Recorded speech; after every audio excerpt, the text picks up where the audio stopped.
네, 귀한 찬양의 고백을 전해주신 우리 김대천 형제님께 다시 한번 우리 뜨거운 박수로 우리 감사의 마음을 전하면 좋겠습니다. 네, 네, 가까이서 형제님을 이 찬양하시는 걸 보는데 막 엄청난 에너지로 막 하나님께 이 마음을 막 토해내는 것 같은 거예요. 그래서 보면서 막 그런 생각이 들었어요. 나도 저렇게 하나님께 울부짖고 싶다. 내 마음을 저렇게 전하고 싶다. 네, 하나님을 향하여서 전하는 우리의 그 목소리들을 하나님께서 외면하지 않으시고 기쁘게 받아주실 줄 믿습니다. 이제 형제님께서 지난주에 연락이 오셨었어요. 가지고는 굉장히 쉰 목소리로 얼마 전에 코로나에 걸리신 거예요. 그래서 일정을 다 소화를 못 하시고 계셔서 사실 오늘 설 수 있게 될까 서지 못하게 될까 이런 상황 가운데 있었는데, 아직 완전히 회복하지 않으셨음에도 불구하고 오늘 이 찬양의 자리를 섬기려고 오셨습니다. 또 이제 4일 후에 또 연주가 있다고 하시는데 잘 하실 수 있도록 여러분 생각날 때 기도해 주시면 너무나 감사하겠습니다. 네, 다시 한번 우리 감사의 박수를 좀 전해주시면 감사하겠습니다. 네, 우리 6월 열린 새신자 예배, 양재 열린 새신자 예배는 내게로 오라라는 주제로 우리를 향한 하나님의 음성을 우리 가까이 듣는 귀한 시간을 갖고 있습니다. 네, 그래서 함께 이 시간들 가운데 주시는 은혜를 잘 누려가면 너무 좋을 것 같고요. 그리고 계속 이번 6월 동안 전해드리는 광고는 이제 주보 가운데 이렇게 있는데요. 네, 우리 열린 새신자 예배, 이 예배를 섬기고 있는 스태프들이 있어요. 이제 스태프들의 우리 공동체로도 또 운영이 됩니다. 그래서 내가 예배에 대한 섬김 너무나 원한다. 찬양이든 뭐 프로그램과 관련해서든 드라마 팀이든 여러 가지 자리들이 있습니다. 섬기기 원하시는 분들은 언제든 여기 안내되어 있는 이 안내를 따라서 스텝 지원해 주시고 함께 이 예배를 섬겨 나아가면 너무 좋을 것 같습니다. 그리고 아까 우리 함께 세 가지 축복을 했었는데 아까 이렇게 일어나셔서 축복을 받아주신 분 너무나 감사드리고요. 하지만 좀 쑥스러워서 손을 들지 못하고 계신 분들도 분명히 어딘가에 암약해 계실 줄로 믿습니다. 그래서 처음 오셨는데 어디서 내가 안내를 받아야 될지 모르시겠다거나 아니면은 그동안 예배는 드렸는데 이 예배를 넘어서 어떻게 내가 교회 생활을 할 수 있을까 고민하시는 분들이 계시다면 예배를 마치고 그냥 가지 마시고요. 로비에 피켓을 들고 있는 분에게 오시면 새가족 시간을 통해서 자세히 안내해드리는 시간을 갖도록 하겠습니다. 네, 그럼 함께 말씀을 나누도록 하겠습니다. 예전에 저희 가족의 가장 오랜 기도의 제목, 가장 절실한 저희 가족의 기도의 제목은 저희 아버지께서 교회에 나오시는 것이었습니다. 제가 초등학교 1학년 때 저희 아버지께서 출근길에 큰 교통사고를 당하셨어요. 그리고 이제 오랜 병원 생활과 치료 끝에 퇴원을 하시고 제가 초등학교 4, 5학년이었던 무렵에 힘들게 사업을 시작을 하셨습니다. 장애인이 되어서 몸도 성치 않고 그리고 가진 자본도 얼마 되지 않는 가운데 큰 모험을 결단하셨던 거죠. 그래서 청계천 5가의 이 골목 안에 있는 작은 사무실에서 이제 사업을 시작하셨는데, 시작하실 때 아버지하고 저희 가족들 그리고 직원 한 분 총 5명이 그 작은 공간에서 조촐한 개업식을 했습니다. 근데 이제 그날 그 작은 사무실에서 저희 아버지께서 하셨던 말씀을 제가 정말 지금도 잊을 수가 없어요. 오늘 우리 가족이 다 함께 예배를 드리자. 이제 우리가 의지할 건 하나님밖에 없다. 이렇게 말씀을 하신 거예요. 근데 당시로서는 이게 정말 기적 같은 일이었어요. 저희 교회 가는 거 늘 핍박하시던 아버지께서 하나님밖에 의지할 수밖에 없다. 기도를 하자고, 예배하자고. 그렇게 해서 가족끼리 처음으로 조촐한 예배를 드리게 되었습니다. 그리고 저 아버지께서 저희 가족이 다니던 교회에도 출석을 하시게 되었습니다. 너무나 감사하게도 사업이 곧 번창하고 사무실도 더 넓은 곳으로 옮기게 되었어요. 그런데 오래지 않아서 어느 날부터 아버지께서 교회에 나가질 않으시는 거예요. 그래서 어머니께서 굉장히 속상해 하셨던 모습이 기억이 납니다. 사업을 시작하시고서 저희 아버지께서 음주가 늦었어요. 어느 날 만취한 상태로 귀가하시는 중에 마을버스를 타셨는데요. 그 마을버스에는 마침 저희 교회 굉장히 열정적인 집사님도 함께 타고 계셨습니다. 근데 그분께서 술에 취해 인사불성이 되어 있는 저희 아버지께 큰 소리로 책망을 하셨다고 합니다. 자, 지금 생각을 해보면 아마도 저희 아버지께서 먼저 불편한 상황을 만드시지 않으셨을까라는 생각도 해봅니다. 근데 그래도 당시에 제 마음에는 그 집사님이 너무나 원망스러운 거예요. 우리 가족이 어떻게 해서 아버지를 교회로 모시고 온 건데 좀 부족해도 참아주시지, 이런 생각이 드는 거죠. 그 이후로 저희 아버지께서 다시 교회에 가시기까지는 20년의 세월이 흘러야만 했습니다. 당시 저희 아버지께서 교회 발길을 끊으신 이유는 단지 그 사건 때문만은 아니었을 것이라고 생각을 합니다. 어렵게 시작했던 사업이 순항하면서 처음에 가졌던 그 두려움과 절실함이 사라지고 아버지 마음에 영적인 안일함이 생겼던 것 같습니다. 그런데 왜 굳이 그날의 사건이 아버지의 마음을 닫게 된 트리거가 되었는가? 아마도 그날 그 집사님의 언행이 저희 아버지 마음속에 있는 어떤 약한 부분을 건드렸으리라고 생각을 합니다. 그리고 그것은 아마도 수치심이었을 거예요. 저희 아버지 정말로 자존심이 세신 분이셨거든요. 그래서 강한 자존심으로 자신을 보호하며 살아오셨어요. 그런 분이 장애인이 되어서 사회생활을 하는 게 결코 쉽지 않으셨겠죠. 그래서 사고 후로 술을 많이 드셨습니다. 술 마신 사람에게 술 취했다고 이야기하는 게 잘못된 건 아니죠. 술 취한 거 맞고 그런 대우가 싫으면 안 마시면 되죠. 그런데 자신이 인정하고 싶지 않은 이 조각난 자신의 실체를 다른 이에게 지적받았을 때 저희 아버지는 자신의 자존감에 심한 타격을 받으셨던 것 같습니다. 그리고 결국에는 교회 가는 것을 멈추셨습니다. 그곳은 아무래도 자신과는 어울리지 않는 곳이라고 생각하게 된 것이죠. 우리의 정체성은 무엇으로 결정될까요? 우리를 지으신 하나님의 본래의 목적이 있습니다. 우리의 성장 환경과 물려받은 유전자, 고유한 성격과 기질, 욕구, 우리의 성취와 경험들이 우리의 정체성을 형성하는 데 영향을 줍니다. 그런데 우리의 정체성에 영향을 미치는 것은 그것만이 전부가 아니에요. 우리는 나에 대한 다른 이들의 판단과 평가로부터도 큰 영향을 받습니다. 때로는 다른 이의 평판에 자기 자신에 대한 생각이 완전히 잠식되어 버리는 결과가 일어나기도 합니다. 그래서 우리는 다른 이의 시선에 신경을 쓰게 되죠. 인생의 많은 어려움이 여기에서 비롯됩니다. 그러면 이런 시선의 감옥으로부터 자유케 되는 방법은 없을까요? 오늘은 그 주제에 대해서 이야기를 나누고자 합니다. 우리 함께 요한복음 8장 2절부터 5절까지 말씀을 함께 읽겠습니다. 시작. 이른 아침에 예수께서 다시 성전으로 가시자 많은 백성들이 예수께 나아왔습니다. 예수께서 앉아서 그들을 가르치실 때 율법학자들과 바리새파 사람들이 간음을 하다가 잡힌 여인을 끌고 와서 사람들 앞에 세우고 예수께 말했습니다. 선생님, 이 여자가 간음을 하다가 현장에서 붙잡혔습니다. 모세는 율법에서 이런 여자들을 돌로 쳐 죽여야 한다고 우리에게 명령했습니다. 선생님은 뭐라고 하시겠습니까? 어느 날 예수님께서 예루살렘의 성전에서 사람들을 가르치고 계셨습니다. 그때 유대의 종교 지도자들인 율법학자와 바리새파의 무리가 가늠하다 붙잡힌 여인을 데리고 예수님께로 나아왔어요. 그리고 이렇게 질문합니다. 모세는 율법에서 이런 여인을 돌로 쳐서 죽여야 한다고 했는데 선생님은 뭐라고 하시겠습니까? 이 질문을 볼 때 표면상으로는 율법을 어긴 사람에 대한 예수님의 견해를 묻는 것 같지만 이런 질문을 하는 데에는 그들의 숨은 의도가 있었습니다. 우리 6절 말씀을 이어서 읽겠습니다. 시작. 그들이 이런 질문을 한 것은 예수를 시험에 고소할 구실을 찾으려는 속셈이었습니다.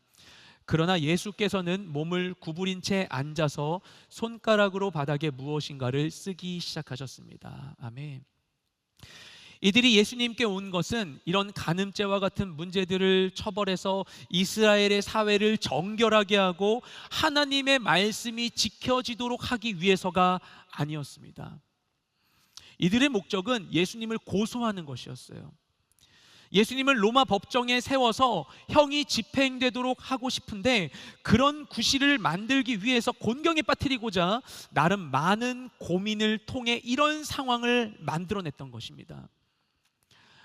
율법에서는 간음을 저지른 남녀를 다 죽이라는 그런 이야기가 있습니다. 그런데 이들 중에, 그 간음을 저지른 자 중에 여인만 데리고 왔죠, 이들이. 그래서 혹시나 예수님께서 그녀를 용서하라고 말씀을 하신다면, 그런 예수님을 죄에 대해 관대한 자라고 비난을 하면서 예수님의 권위를 실추시키고 모세의 율법을 어긴 자라고 판단을 해서 사내들인 공회에 세우고 종교 재판을 열었을 것입니다. 근데 반대로 예수님께서 율법에 나온 대로 이 여인을 돌로 치라고 하신다면, 당시의 유대인들에게는 사형을 집행할 권한이 없었기 때문에 로마의 법을 위반한 자로 로마 법정에 반역죄로 고소했을 것입니다. 그러니까 예수님께서 이 상황 가운데 돌로 치라고 하든 용서하라고 하든 어떻게 대답하시든 간에 로마법이나 율법 중에 어느 한쪽에는 반드시 위배될 수밖에 없는 딜레마에 빠지도록 교묘한 함정을 계획한 것이죠. 어쩌면 이런 상황을 만들기 위해서 이 간음의 현장을 조작했을 가능성도 있지 않을까라고 생각까지 하게 됩니다. 이처럼 예수님께 곤란한 질문을 던진 이 상황을 그 당시 예수님 앞에 있었던 많은 유대인들이 함께 지켜보고 있었어요. 그리고 그 자리에 있었던 이 유대인 군중들은 이 상황의 복잡성을 잘 이해하고 있었겠죠. 그래서 모두가 숨죽이며 예수님의 답변을 기다리고 있었습니다. 그런데 이 말씀을 보면요, 그때 예수님께서 바로 답변을 하지 않으세요. 대답을 하지 않으시고 무엇을 하신가 하면 몸을 이제 구부리고 앉으셔서 손가락으로 바닥에 무언가를 막 쓰셨다라고 나와 있습니다.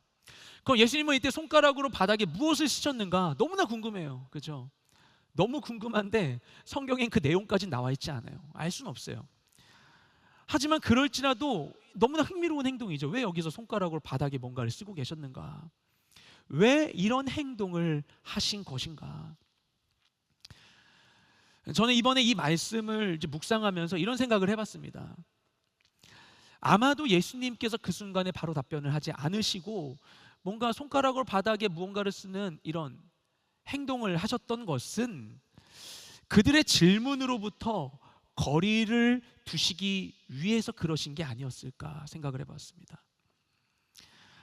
예수님은 그들의 질문에서 벗어나 이 상황 속에서 아무도 주목하지 않는 대상에게 초점을 맞추십니다. 예수님은 간음한 그 여인을 보십니다. 그 여인은 예수님을 함정에 빠뜨리기 위한 도구로 이곳에 끌려왔어요. 그녀의 사정에는 아무도 관심이 없었어요. 이 자리는 분명 그녀를 어떻게 처분할 것인지를 논의하는 자리임에도 불구하고 아무도 그녀에게 질문하지 않습니다. 그녀는 그냥 돌에 맞아 죽어도 당연한 사람인 거예요. 그리고 그녀 자신도 그렇게 생각하고 있었던 것 같습니다. 그녀의 잘못과 그것에 대한 사람들의 판단이 그녀의 존재를 결정짓게 되었습니다. 흔히 죄책감이라고 하는 것은 어떤 잘못된 행위에 비례해서 나타나는 양심의 경고음 정도로 우리가 생각을 하게 되지만, 사실 이 죄책감이라고 하는 것은 우리의 마음에 더 깊은 영향을 줍니다. 나 자신에 대한 이 신뢰의 균열을 일으키고 나의 정체성과 자존감에 영향을 미치는 것이 바로 이 죄책감입니다. 우리의 마음에 죄책감이 들게 되면 스스로를 자기 자신과 또 사람들의 기대에 못 미치는 사람이라고 생각을 하게 돼요. 나 자신의 존재 가치를 스스로 부정하게 돼요. 그래서 위축되고 불안한 감정이 들게 됩니다. 에릭 에릭슨이라고 하는 유명한 심리학자가 있습니다. 인간의 이 발달 단계에 대한 연구를 한 분이에요. 근데 그 사람이 이런 얘기를 합니다. 어린아이들은 스스로 뭔가를 막 시도하고 싶은 그런 때가 온다고 해요. 그래서 막 스스로 옷을 입고 내가 좋아하는 이야기를 막 만들어내서 이야기하고 뭐 친구를 사귀고 이런 것들을 스스로 막 하고자 해요. 그렇게 함으로써 내가 스스로 뭔가를 할 수 있는 사람인지를 확인하려고 하는 거죠. 그런데 그 아이가 그런 행동을 하고 있는 그 과정 가운데 부모나 양육자가 이 아이를 격려하고 충분히 허용을 해주게 되면 아이가 나는 할 수 있어 라는 생각이 들고 주도성이 강하게 이렇게 형성된다고 합니다. 그런데 그런 아이의 행동을 다 허용할 수는 없겠죠. 그래서 이 시기에 아이가 시도하는 이런 행동에 대해서 양육자가 부정적인 반응을 보일 수도 있어요. 야단치거나 금지하거나 무시하는 반응을 보일 수 있죠. 그런데 이런 경험이 너무 많아지게 되면 아이의 마음속에 이런 생각이 든다고 해요. 내가 뭘 하려고 하면 난 자꾸 혼나, 이런 생각을 한다는 거죠. 그러면 자신의 욕구나 행동을 죄책감으로 연결하여 느끼기가 쉬워진다고 이야기합니다. 우리가 성장 과정에서 누구나 이런 일을 겪을 수 있죠. 그래서 우리의 마음에는 죄책감이라고 하는 것이 생각보다 쉽게 비집고 들어옵니다. 그리고 그렇게 들어온 이 죄책감은 스스로에 대한 생각에 영향을 미치게 돼요. 나 자신에 대한 판단이에요. 자기 자신을 부정적으로 생각하게 합니다. 그리고 그런 부정적인 자기 인식을 회피하거나 가리려는 행동들을 하게 돼요. 우리가 예수님은 죄책감에 사로잡힌 그 여인의 마음에 주목하십니다. 그리고 그녀를 정죄하는 자들에게 대답하십니다. 우리 7절 말씀을 함께 읽겠습니다. 시작. 그들이 계속 질문을 퍼붓자 예수께서 일어나서 그들에게 말씀하셨습니다. 너희 가운데 죄 없는 사람이 먼저 이 여인에게 돌을 던지라. 아멘. 예수님은 말씀하십니다. 너희 가운데 죄 없는 사람이 먼저 이 여인에게 돌을 던져라. 자, 아무도 예상하지 못한 답변이었죠. 그래서 돌을 던져라로 끝나고 있기 때문에 한편으로 보면 돌을 던지라고 허용하시는 것 같기도 해요. 하지만 정작 아무도 돌을 던질 수는 없었습니다. 왜냐하면 예수님께서 돌을 던질 수 있는 자의 자격을 제시하셨기 때문이죠. 죄 없는 자가 먼저 던지라고 이야기하셨습니다.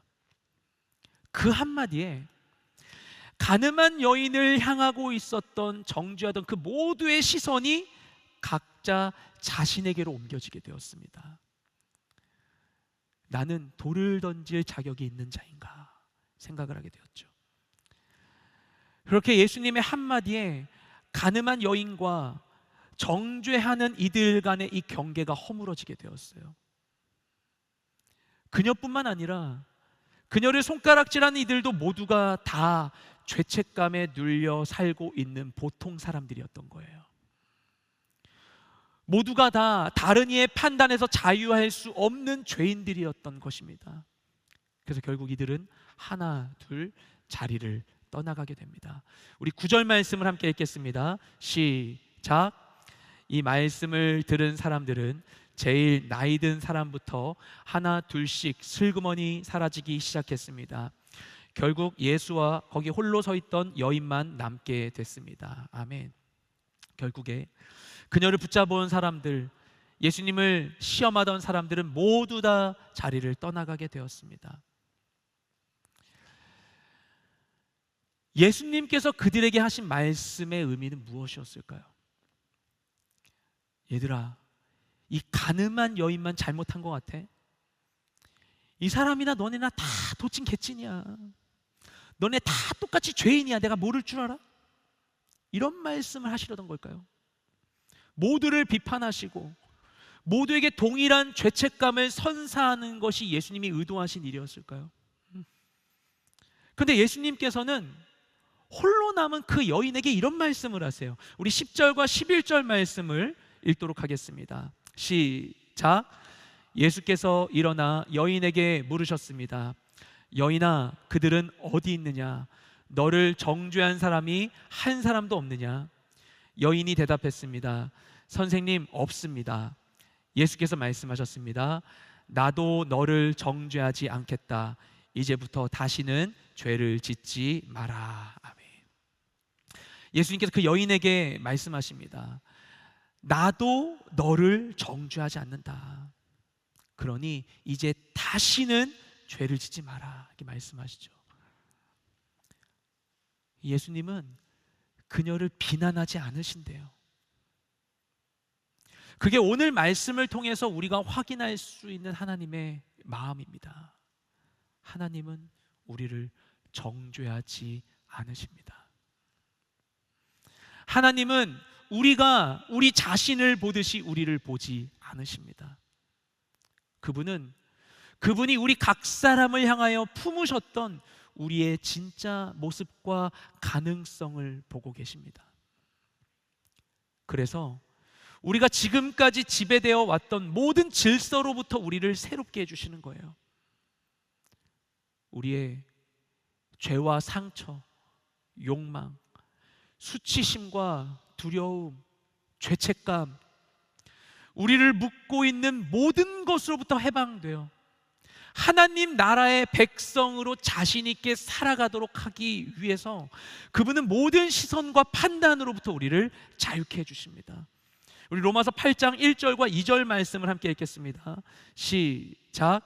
그러므로 이제 그리스도 예수 안에 있는 자에게는 결코 정죄함이 없나니 이는 그리스도 예수 안에 있는 생명의 성령의 법이 죄와 사망의 법에서 너를 해방하였음이라. 아멘.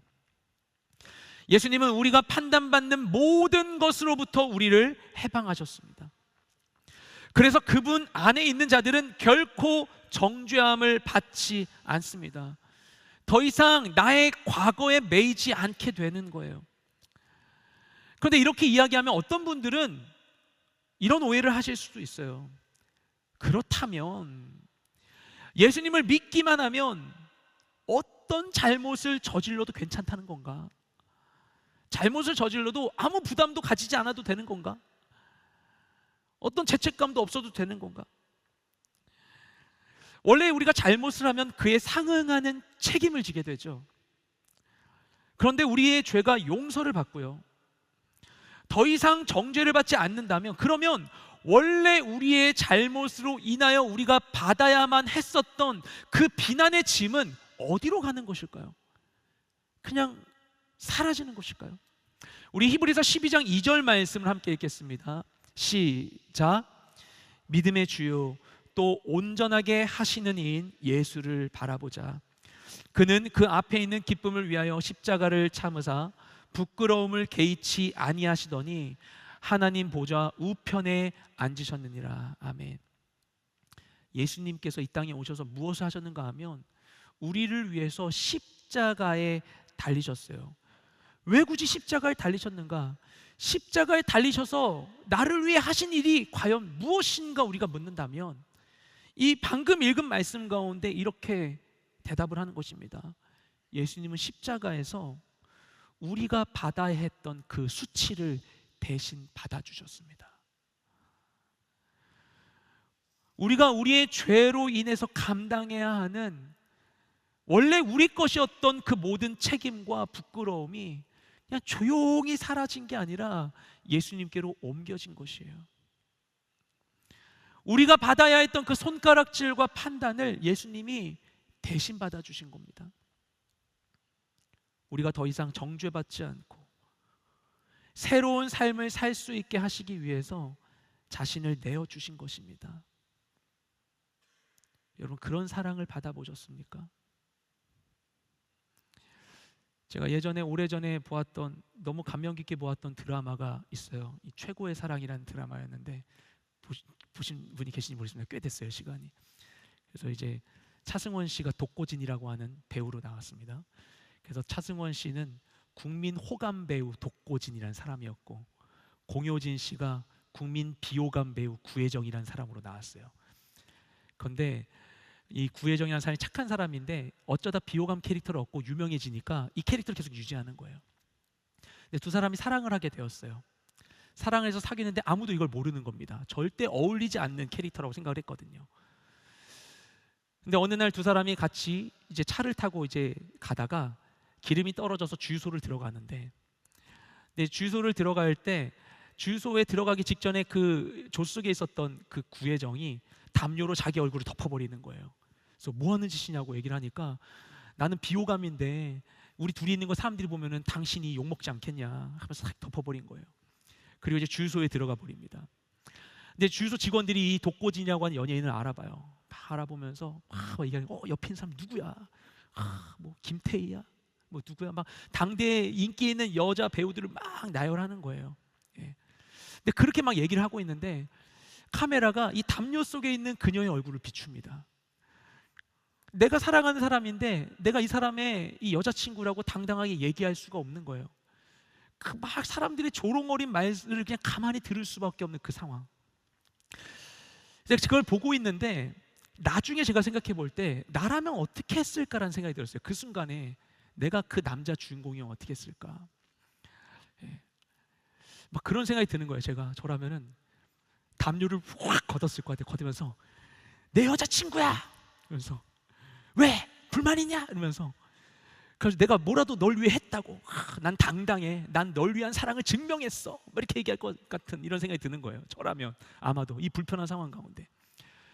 근데 그 드라마에서 그 남자 주인공 독고진이 당시에 저로서는 도저히 생각할 수 없었던 놀라운 행동을 합니다.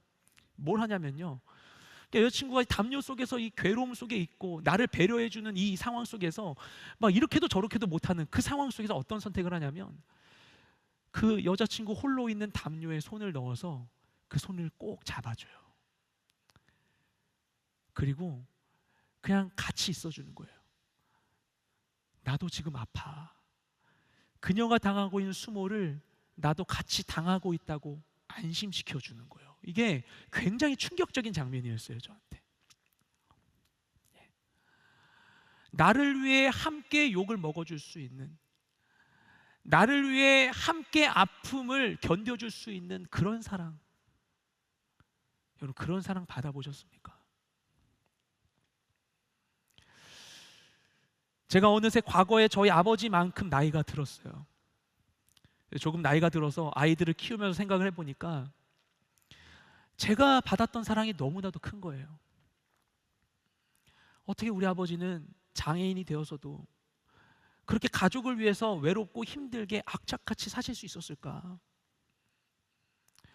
그 헌신이 너무나도 감사한 거예요.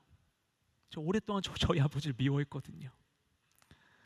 그래서 그런 아버지를 생각할 때 뭔가 가끔은 이 가슴이 막 애리는 느낌이 들어요. 이게 어떻게 표현이 안 돼요. 뭔가 한없이 슬프면서 뭔가 괴로운 것 같기도 하고 애잔한 그런 느낌이 있거든요. 이게 뭔가 공감이 되는지 모르겠습니다. 그냥 애리는 것 같아요. 마음이 막 슬퍼요. 그냥 한없이. 예. 자녀가 부모의 희생적인 사랑을 경험할 때요, 나를 위해 모든 걸 희생한 그런 이해할 수 없는 사랑을 인지하게 될 때 그 자녀의 마음에 담대함이 생깁니다. 상황을 박차고 나아갈 용기가 생깁니다. 살아갈 힘과 이유를 얻게 됩니다. 그런데 그런 희생적인 사랑을 하나님께서도 우리에게 내어주셨어요. 우리가 더 이상 깊은 굴에 갇혀서 그 정죄감 가운데 휩싸이지 않도록, 그래서 그분이 우리를 위해 계획하신 새로운 일들을 누릴 수 있도록 주님은 자신을 아끼지 않으셨습니다. 그분이 보시기에 우리는 그럴 만한 가치가 있는 존재인 거예요. 우리 옆에 계신 분에게 이렇게 좀 축복해 주시겠어요? 당신은 가치 있는 사람입니다. 주님이 자신을 아끼지 않고 내어주실 만큼 기꺼이 자신을 내어주시고 자신을 내어주심을 후회하지 않으실 만큼 우리를 가치 있게 여겨주셨어요. 그래서 그 예수님과 함께 한다면 나를 한없이 사랑하고 나를 높여주는 내 사랑하는 누군가와 같이, 저는 어릴 때 저희 어머니가 하셨던 말씀이 지금도 기억나요. 우리 아들은 뭘 입어도 예뻐 이러셨거든요. 우리 아들은 뭘 입어도 예뻐. 그게 진실이 아니라는 걸 저희 아내를 통해 알게 되었어요. 근데 저희 어머니 보시기에 그런 거예요. 우리 아들은 뭘 입어도 예뻐. 진짜 그런 줄 알고 사는 거예요. 난 뭘 입어도 예쁘다고. 하나님이 우리가 그런 마음을 품기를 원하세요. 그래서 자신을 내어주셨어요. 그분과 함께 한다면 더 이상 우리는 정죄에 매이지 않습니다. 사람들의 그 어떤 시선과 판단도 뚫고 새로운 삶으로 나아갈 수 있게 됩니다. 나의 모든 것을 용납하신 주님의 사랑 안에서 날마다 새로운 소망을 얻으시는 모든 분들 되시기를 주님으로 축복드립니다. 시간 우리 그 마음을 가지고 우리를 위해 자기를 아끼지 아니하신 그 하나님께 우리 좀 기도로 나아갔으면 좋겠습니다. 기도를 해보지 않으신 분이 혹시나 이 자리에 있으실지 모르겠어요. 기도가 익숙하지 않은 분도 계실지 모르겠습니다. 근데 하나님께서 그분을 향한 아주 작은 것이라도 그분을 향해 드리는 우리의 그 고백을 듣고 싶으실 거예요. 그분을 향한 우리의 마음을 알고 싶어 하실 거예요. 그리고 그분은 얼마든지 우리에게 응답하고 싶으실 거예요. 이 시간에 말씀을 통해 주신 우리의 마음, 은혜를 따라서 하나님께 기도로 나아갔으면 좋겠어요. 하나님, 내가 도저히 벗어날 수 없고 거부하기 너무나 어려운 나에 대한 이 부정적인 생각들이 있습니다. 무언가를 하기가 두렵고 누군가에게 나아가기를 머뭇거리게 만드는 내 안에 있는 이 어두운 생각들이 있습니다. 주님, 그것을 벗기 위한 그 어떤 노력도 나를 그것으로부터 자유케 할 수 없습니다. 주님, 나를 받아 주시옵소서. 나를 씻어주시고 나를 덮어주시고 안아주시어서 주님께서 나를 보듯 나도 나를 바라보며 주님께서 계획하신 가능성을 안고 소망을 가지고 내일을 향해 담대히 기쁨으로 나아가는 내가 될 수 있도록 주님 나를 도와주시옵소서. 주님의 도움을 구하며 우리 간절한 마음으로 주님께 기도하며 나아가기 원합니다. 기도하시겠습니다. 주님 감사드립니다. 주님 이 시간 우리 가운데 함께 하심에 감사드립니다. 주님, 내가 가지고 있던 그 모든 부정적인 생각들에 나의 마음을 빼앗기지 않겠습니다. 주님, 주님이 주시지 않은 그 어떤 판단에 아버지 하나님 그 어떤 세상의 시선에 대한 부담들에 내 마음을 내어주지 않겠습니다. 주님, 나를 향한 그 사랑을 아끼지 않고 부어주시옵소서. 주님, 그 시선으로 나를 바라봐 주시옵소서. 주님, 내 모든 감각을 깨워 주셔서 주님을 느끼게 하시옵소서. 그 사랑을 알게 하여 주시옵소서. 그 사랑을 맞이하게 하소서. 그 사랑을 받아들이게 하소서. 그 사랑을 알게 하여 주시옵소서. 내 모든 감각을 여시고 내 모든 마음을 여시고 내 모든 지식을 열어주셔서 지식에 넘치는 그리스도의 사랑을 아는 내가 되게 하여 주시옵소서. 주님, 내 지난 모든 시간과 내 모든 경험과 내 모든 감각과 내 모든 성취와 나의 모든 것을 채우고 넘치는 주님의 그 사랑을 내가 꼭 알기를 원합니다. 주님, 내게 부어주셔서 주님과 같이 바라보고 주님과 같이 생각함으로 세상이 줄 수 없는 내가 빼앗기고 있었던 소망과 기쁨을 얻어 나아가는 내 모든 삶이 될 수 있도록 주님 내게 역사하여 주시옵소서. 나와 동행하여 주시옵소서. 새 힘을 주시옵소서. 새로운 삶으로 나아가게 하소서. 나에게 담대함을 주시옵소서. 소망을 주시옵소서. 새로운 살아갈 이유와 가치를 내게 허락하여 주시옵소서. 주님, 내게 임하여 주시옵소서. 주님과 함께 이기며 나아가는 내가 우리에게 힘을 더하여 주시옵소서. 주님, 우리 가운데 함께 하시옵소서. 사랑의 하나님, 나는 나의 필요가 무엇인지 다 알지도 못하고 겨우 나의 상처와 연약함을 가리기에 급급하여 살아갈 때가 너무나 많았는데, 내가 무엇에 목말라 있고 어떤 것이 결핍되었는지도 알지 못한 채 때로는 허무한 데 종노릇하며 살던 나를 외면하지 않으시고 나를 위하여 그 생명도 아끼지 아니하사